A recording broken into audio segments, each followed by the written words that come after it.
Hello viewers, অনেকে আমাদের প্রশ্ন করেন ভাই, সৌদি আরব থেকে সার্বিয়া হবে কিনা, কাতার থেকে সার্বিয়া হবে কিনা, বা দুবাই থেকে সার্বিয়া হবে কিনা, বা মিডল ইস্টের সবগুলা দেশের থেকে সার্বিয়া হবে কিনা।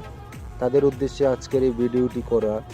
হ্যাঁ, সার্বিয়া যে কোনো দেশ থেকে আপনি আবেদন করতে পারবেন। তো বর্তমানে সার্বিয়ার যে সিচুয়েশান, সার্বিয়ার যে রেট, সেই তুলনায় আপনি অল্প কিছু টাকা ভরলে আপনি কিন্তু সেনজেনভুক্ত দেশ যেমন বুলগেরিয়া আছে আসতে পারেন, রোমানিয়া আছে আসতে পারেন।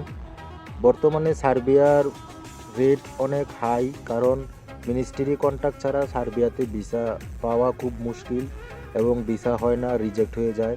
মিনিস্ট্রি কন্ট্যাক্টের টাকা দেওয়া পর্যন্ত টোটালি প্রায় আপনার 5,500 থেকে 6,000 ইউরো খরচ হয়ে যায়।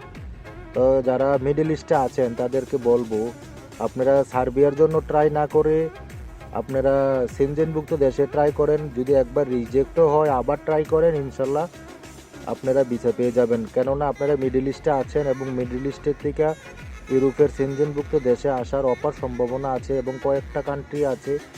আর যারা আমাদের মাধ্যমে ফাইল জমা দিতে ইচ্ছুক, তারা যদি আমাদের মাধ্যমে ফাইল জমা দিতে চান তাহলে আমি তাদেরকে সাজেস্ট করব বুলগেরিয়া জমা করতে পারেন, রোমানিয়া জমা করতে পারেন। বর্তমানে মিডল ইস্ট থেকে বুলগেরিয়ার ডি ক্যাটাগরি ভিসা অনেক সুযোগ রয়েছে, তাই বুলগেরিয়া আপনাদের জন্য বেস্ট অপশন হবে এবং রোমানিয়াও করতে পারেন।